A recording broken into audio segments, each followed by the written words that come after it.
에베소서 1장 3절에서 6절 누가 읽어주세요. 찬송하리로다. 하나님 곧 우리 주 예수 그리스도의 아버지께서 그리스도 안에서 하늘에 속한 모든 신령한 복을 우리에게 주시되 곧 창세전에 그리스도 안에서 우리를 택하사 우리도 사랑 안에서 그 앞에 거룩하고 힘이 없게 하시려고 그 기쁘신 뜻대로 우리를 예정하사 예수 그리스도로 말미암아 자기의 아들들이 되게 하셨으니 이는 그가 사랑하시는 자 안에서 우리에게 거저주시는 바 그의 은혜의 영광을 찬송하게 되는 것이다. 예.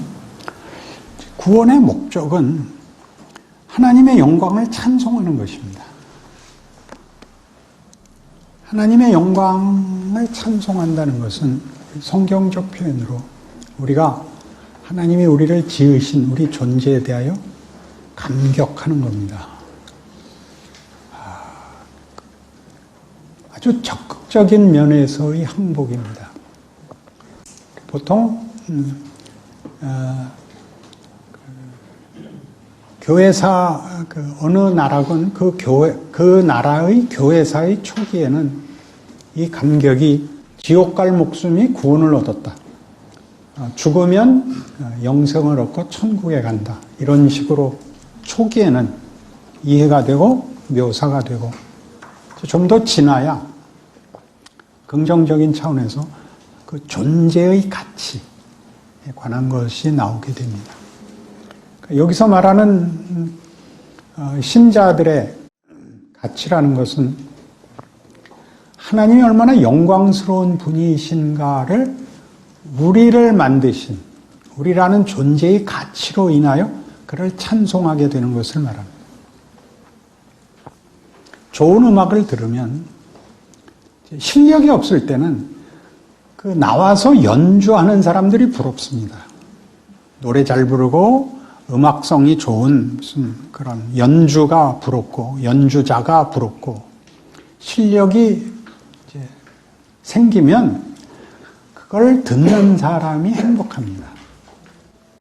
연주라는 기술, 무대에 서는 자랑이 아니라 그런 연주를 들을 수 있고 즐길 수 있는 그 존재를 고마워하게 됩니다. 에베소서 1장 3절에서 6절의 말씀은 이러한 우리를 항복시키는, 그러니까 이쪽 벌 받을 것과 상 받을 것을 비교하는 정도의 목적이 아니라 저런 거를 대비해서 너 그럼 나가서 굶을래? 이거라도 먹을래? 이런 식의 구원이 아니라 얼마나 맛있나 봐. 이 중에서 제일 맛있는 거 먹어. 마음껏 먹어. 하는 식에도 더 적극적이고 더 긍정적인 차원에서의 이런 것들이 창세 전에 예정됐는데, 그러니까 하나님이 처음부터 가지신 그의 뜻이죠. 그의 뜻인데 하나님의 주권의 우선성, 뭐 강력함 이런 얘기 말고 더 나가봐요. 그럼 그때 왜 그리스도 예수 안에서냐 이거예요. 보실래요? 우리가 죄 지은 다음에 예수가 등장하는 건 알아먹겠는데 그 전에 왜 예수가 등장하냐는 거죠. 찬송하리로다. 하나님 곧 우리 주 예수 그리스도의 아버지께서 그리스도 안에서 하늘에 속한 모든 신령한 복을 우리에게 주시되 곧 창세전에 그리스도 안에서 우리를 택하사 그로 사랑 안에서 그 앞에 거룩하고 흠이 없게 하시려고 그 기쁘신 뜻대로 우리를 예정하사 예수 그리스도로 말미암아 자기 아들들에게 하셨으니 이는 그가 사랑하시는 자 안에서 우리에게 거저 주시는 바 그의 은혜의 영광을 찬송하게 하려는 것이라. 매절마다 예수가 등장을 해요. 창조되기 전에, 당연히 타락하기 전에 뜻이라고요. 그러니까 우리는 죄를 짓도록 된 건가? 예수는 우리를 위해 꼭 죽어야만 되는 건가? 그거보다는 더 큰 얘기 같아요. 우리가 죄를 짓냐 안 짓냐, 예수님이 십자가를 져야 안 져야 되냐 안 지면 안 되냐 보다 더 큰 하나님의 애초의 계획은 어쨌든 우리가 예수 안에 있어요. 우리가 범죄를 하자 예수는 와서 죽으실 수밖에 없게 됐어요. 그럼 범죄하지 않았으면 예수는 안 필요하냐? 그때도 예수 안에서만 줄 수 있는 어떤 신성의 것을 우리에게 주시려는 것 같아요. 성경의 표현이에요. 요한복음 17장만 해도 그렇거든요. 저들도 하나가 되어 우리가 하나인 것 같이 저들도 우리가 하나 되게 앞서서 이런 교제로의 부름은 존재론적으로 동등할 수 없는 하나님의 부르심이 너무나 놀라워서 상상이 안 갈 정도예요. 그런 것들이 여기 약속되어 있죠. 예수가 죽는 한이 있어도 예수 안에서의 구원과 우리의 항복을 포기하지 않겠다. 이렇게 받아들이는 것이 가장 근접한 이해예요. 그렇다면 우리의 인생 속에서 하나님이 우리를 자기 백성 삼으시고 그 다음부터 일어나는 모든 일에서 잘한 것이 하는 일과 잘못으로 하는 일이 다 하나님이 포기하시지 않는 하나님의 약속의 실체다. 이렇게는 당연히 알고 있어야 됩니다. 우리는 가능한 한 성공하고 가야 되는 것이 맞지만, 잘 반응해야 되는 것이 맞지만, 책임을 져야 하는 것이 맞지만, 그 책임을 실패했을 때마저도 손해보지 않는다. 이렇게 이해할 수 있습니다. 잘못한 것이 무슨 잘한 것과 똑같겠습니까? 그러나 희한하게도 성경에서는 우리 보고 해보라고 해서 우리가 잘못한 것까지 우리에게 덕이 되게, 잘못하면 덕이 되는 게 아니라 잘못했음에도 불구하고 덕이 되게, 그렇게 되는 게 뭐가 있죠? 잘못해서 잘 되는 게 아니라 잘못한 것이 덕이 되는 것이 뭐가 있죠? 우리 현실 속에 연습이라는 게 있어요. 연습은 잘못하면 잘 되는 게 아닙니다. 연습은 잘하도록 되는 훈련입니다. 그리고 희한하게도 연습은 원래 목적한 것보다 더 많은 것을 만들어냅니다.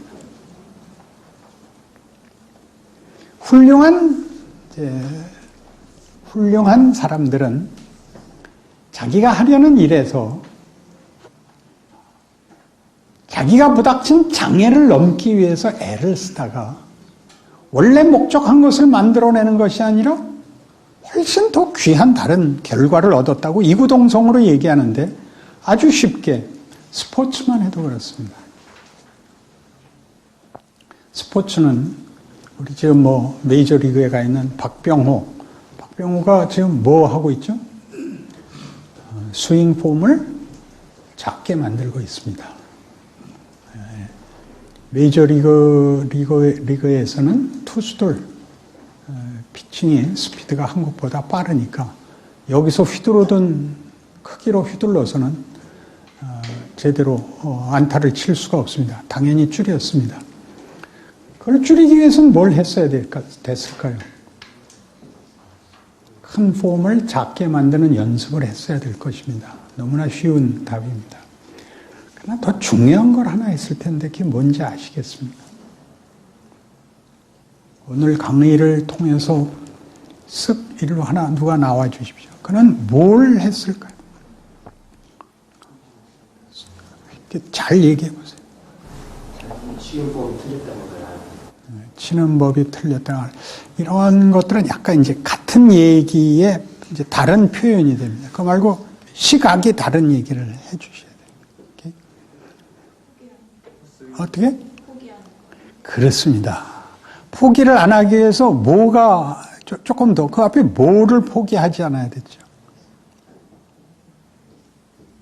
좋은 타자가 되겠다는 것은 메이저리그에서 경기를 하겠다는 걸 포기하지 않고. 그러니까 이제 이런 건 다 여러분이 어떤 말을 다르게 쓰는 거예요. 같은 시각을 같은 표현을 다르게 하고 있는 거예요. 이렇게 시각이 확 돌아야 돼요. 자존심을 꺾어야 됐다는 거예요. 자존심은 잘 안 꺾입니다. 자존심이 꺾이면 분노하고 안 합니다. 그러니까 세상이 우리에게 하는 도전 중에 제일 많은 도전이 뭐냐면 위협을 합니다. 처음에. 내 말 안 들으면 너 망해. 첫 번째 그 도전이 위협이고, 두 번째는 유혹입니다. 내 말 들으면 잘해줄게. 이렇게 해. 한번 속여. 세 번째는 자폭입니다. 넌 글쎄 안 된다니까. 넌 살아봤자 고생이야. 지금 죽어. 이 세 번째를 겪어보셨나요? 정상적으로 신학을 하려면 이 세 번째를 통과해야 됩니다. 그죠? 그렇죠. 그래서 모든 스포츠맨들의 어떤 경지에 오른 사람들을 만나면 그들이 인간성에서 승리를 하게 됩니다.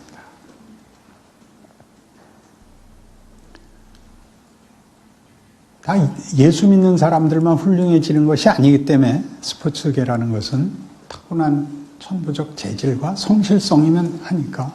그럼에도 불구하고 무슨 답을 하느냐 하면 전 운이 좋았습니다. 그 말은 다 합니다. 안 될 게 뭐 있어요? 이렇게 얘기하는 사람은 없습니다. 그러니까 성화가 우리가 보는 것 같이 그런 어떤 완벽성,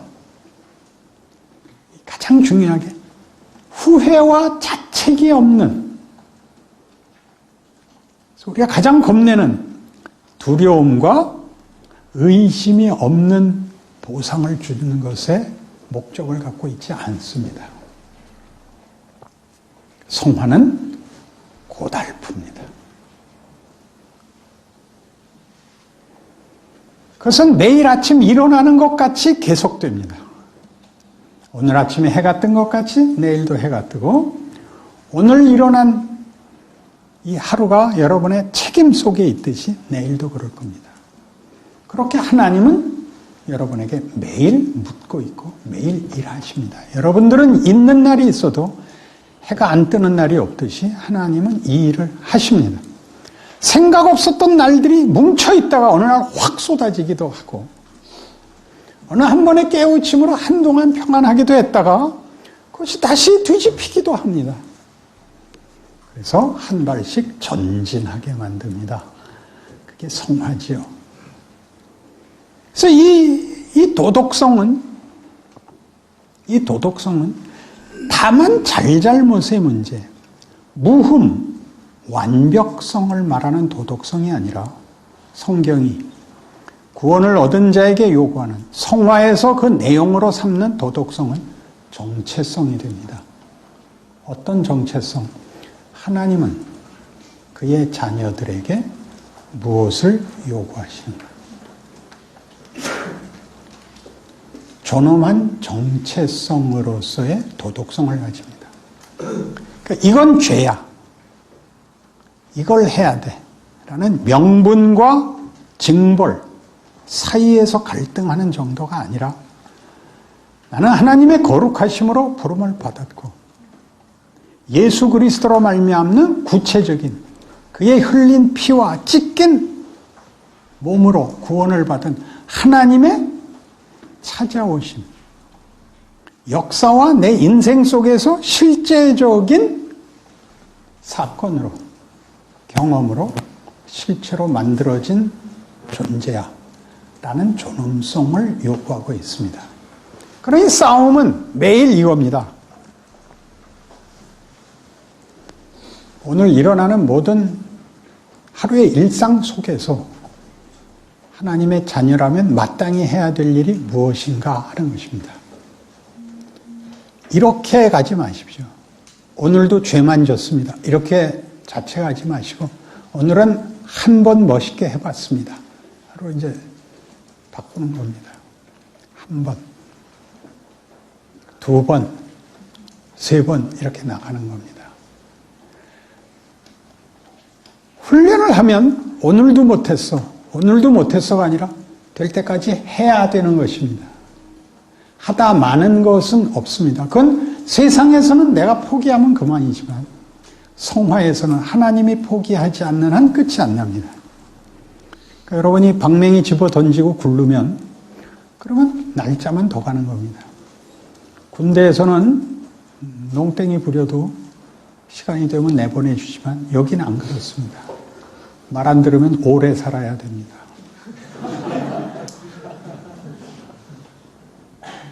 이런 식으로 예수를 믿는다는 것, 인생을 산다는 것, 오늘이라는 것, 현실이라는 것, 하나님의 일하심이 나의 현실 속에 어떤 식으로 펼쳐지고 있는가를 이해하는 첫걸음을 내디디십시오. 여러분은 이 성화가 뭘 만드는지, 우리가 어떤 도전을 주는지, 무엇을 넘어서게 하는지 매일매일 하나님의 인도하심 속에 있습니다. 어느 날 문득 깨닫는 것은 그냥 돌연히 하늘로부터 은사가 내려오듯이 깨닫는 것이 아니라 그동안 왔던 길이 문득 어느 고갯마루에서 뒤돌아보는 것 같이 여러분에게 만들어진 결과물이 됩니다. 하나님이 그의 백성에게 요구하는 내용을 우리의 것으로 만들기 위하여 우리 보고 살아보라고 한다. 도전에 답하라고 한다. 우리가 실력이 모자라는 걸로 끝나지 않는 싸움이라고 한다. 우리의 존엄함을 지켜야 되는, 우리에게 외면할 수 없는 하루의 도전 속에서 답하라고 한다. 이렇게 기억해야 되는 것입니다. 주로 여러분이 부정적 차원에서 성화를 이해하는 바람에 난 안 돼. 이게 뭐야? 라고 해서 어디에 끌려간 거야? 자폭으로 끌려갔죠. 원망의 대상을 가지는 것 외에 신앙이 적극적인 차원에서의 이해는 결여되곤 하는 것을 많이 봅니다. 그러지 마십시오. 하루씩 나아지십시오. 질문하십시오. 우리 신앙생활에서 가장 오해하는 게 뭐냐면 여러분은 연기를 해야 돼요. 신앙생활은 연기를 하는 거예요. 연기를 한다 그러면 여러분이 이렇게 생각할 수 있어요. 쇼를 하려는 건가? 위선적이라는 건가? 우리 마음에 완벽한 실력이 생겨서 겸손과 온유를 하려면 죽어야 됩니다. 그러니까 우리는 어느 사이에 있냐면 책임과 진심 사이에 있습니다. 알겠습니까? 책임과 진심 사이에 있는데 책임을 하십시오. 그렇게 해도 하기가 어렵습니다. 여러분이 진심을 가지고 신앙인답게 하려는 것은 지상에서는 불가능합니다. 연기를 하면 그게 실력이 됩니다. 뭐와 같으냐 하면 여러분 드라마를 찍는데 뭐라고 말을 해야 되는 겁니까? 드라마를 찍으면 각각 무슨 말을 해야 됩니까? 대본에 있는 말을 해야 됩니다. 그렇죠? 악역이 이렇게 너 나가 죽어라. 그 말을 들은 주인공이 목을 비틀어 죽였다. 이런 건 없다고요. 화가 나는데 주인공은 씩 웃고 다음에 보세 친구 하고 돌아 나갔다. 그렇게 해서 어떻게 해야 돼? 그래야지요. 알아들어요? 여러분은 여러분 마음에 한 점의 의심도 없고 한 점의 그 자책도 없는 상태가 되기를 바라는 거야. 그런 일은 없어요. 책임과 진심 사이에서 어느 걸 한다? 책임을 한다. 그렇게 배워도 안 돼. 어려워요. 배너라는 영화는 봤어요? 그 영화에서는 최고의 배역이 메살라야. 악역이 굉장히 잘해요. 그래서 배너는 뭐만 하고 있으면 되냐면 인상만 쓰고 있으면 돼. 메살라가 다 하니까. 배너는 왜 안 해도 되냐? 배너는 억울하지만 그가 주인공이야. 억울할수록 극이 깊어져. 메시지가 담기고. 여러분들의 생애에서 여러분이 주인공 역할을 할 기회가 드물어요. 실력이 없어서 대본에 없는 소리를 해. 몇 살 나가 너 이 새끼 죽어. 그랬더니 너 카메라 잠깐 꺼봐. 이 새끼가 뭐라고? 이렇게 나오지. 거기서 자기 대사를 못한다니까 그걸 하라고. 그 대사가 안 나가면 입 다물라고. 그게 성화야. 그걸 하다 보면 된다고. 왜 되느냐? 세상이 주문하는 악한 대응들은 소용이 없다는 걸 알게 돼요. 보복을 해서는 문제가 해결이 되질 않아. 일단 마음이 시원하질 않아. 원수를 갚은 것으로는 마음의 답이 되질 않아. 용서하면 무지하게 억울한데 거기에는 희한하게 뭔가가 들어와요. 그때까지 얼마나 많은 시행착오를 해야 될 것 같아. 괜찮은 신앙인이 되려면 환갑이 넘어야 돼. 아직 새카맣게 멀었지. 그럼 그 과정이 있었던 사람과 없었던 사람은 달라. 연기란 뭐야? 그 대사를 외우면 되는 게 아니라 그 대사를 하는 자의 연기력이 있어야 되지. 가장 중요한 거 눈빛이다 그러지. 이 할 줄 모르는 것들은 괜히 눈에다 힘을 줘. 시도 때도 없이 째려봐. 우리나라 영화 보면 가장 꼴 보기 싫은 게 그거야. 평범한데 째려봐. 고함 지르고. 화를 냈다든가 중요한 말을 할 때 목청을 높이는 거는 수가 낮은 거야. 해는 동에서 또 그런 건 살살 말하는 거야. 그걸 왜 고함을 질러? 그걸 왜 옥상에 올라가서 마이크 잡고 해? 안 해도 뜨잖아. 여러분이 해야 되는 일들은 하나님의 통치에 참여하는 거야. 뭘 고함을 지르겠어? 이런 식의 안목을 가져요. 왜 근데 연기가 하기 싫을까요? 못나서 그런 거야. 왜 못났어요? 드라마를 찍잖아. 드라마를 찍는데 왜 안 하겠다는 거야? 연기자들의 최고의 소원이 뭐야? 작품에 등장하는 거야. 근데 자기 인생이 작품 속에 있다는 생각들을 못해. 그치? 그래도 이렇게 질문하고 고개 끄덕인 사람은 드물어. 고마워. 또 뒤에 누가 손들어? 저 아까 에베소서 얘기했을 때 그렇다면 하나님의 죄의 조성자가 되는 거죠. 내가 거기는 설명하고 지나온 것 같은데, 우린 하나님이 예수 그리스도의 필요성은 죄를 지었을 때만 필요한 게 아니고 창조의 완성에 어쨌든 필요했다고 얘기해. 그건 없으면 하자가 생기는 게 아니라 예수 그리스도 안에서 우리의 창조가 완성됨으로써 우리라는 존재가 어떤 신성의 지위라고 얘기하는 것으로 들린다 그랬어요. 포기하는 게 두려워. 어디까지 포기해야 되는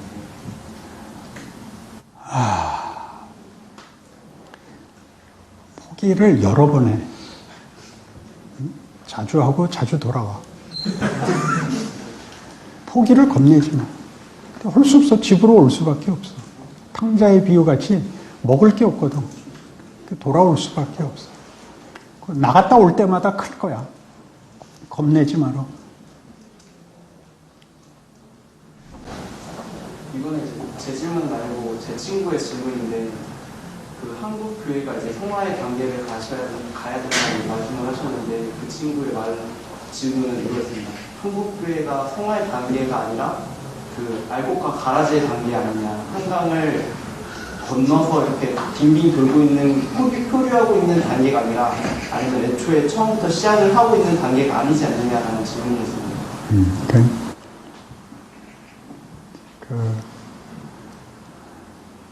우리는 자꾸 결판을 내고 싶어 해.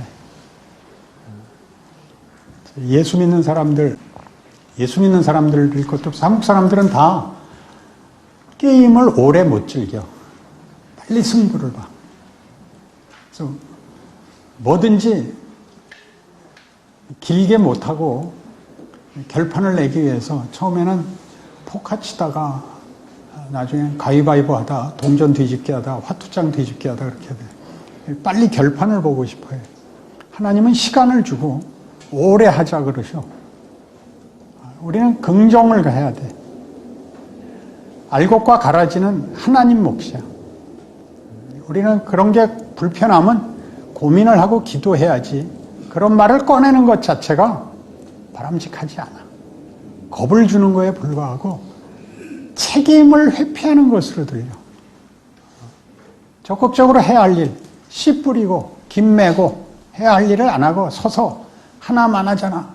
뭐 이러고 마는 것 같아서 걱정돼.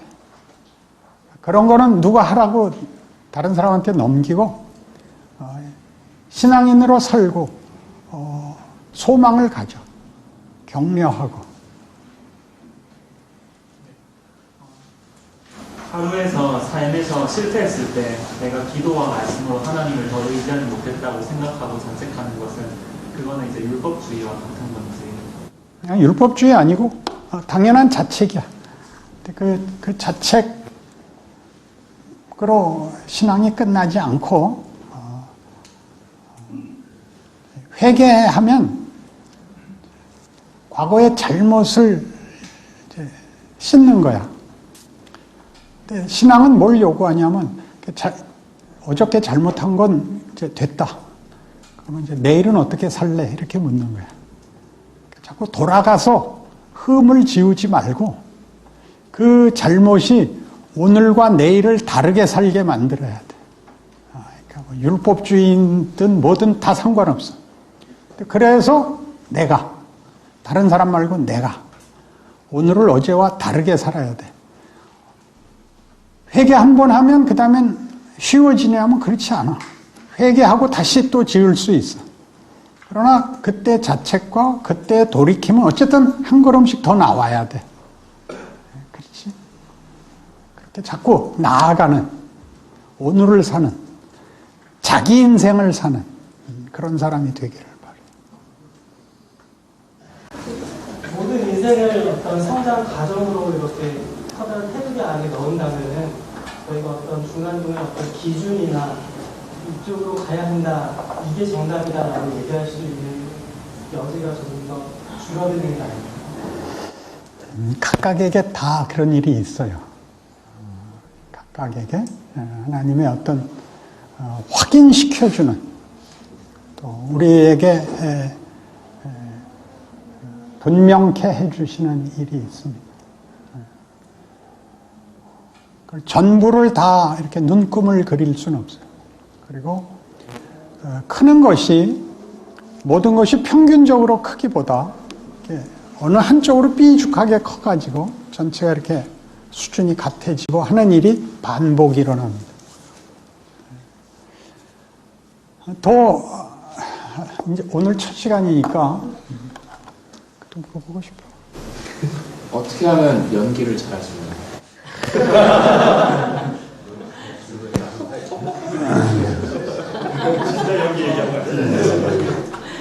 이제 그 배우들을 보면 연기를 잘하기보다 그 사람의 스타일이 나와요, 나중에. 묘하게. 그래서 처음에는 스토리를, 드라마를 위해서 내가 등장했는데 나중에는 그 사람을 위해서 드라마가 있는 것 같아. 그렇게 독특한 그 연기자가 송강호야. 송강호가 나오면 드라마를 볼 틈이 없어. 당연하지. 연기가 믿음이야. 다음 시간까지 연기가 믿음이 뭔가 풀어올 것. 다음 시간에 봐요.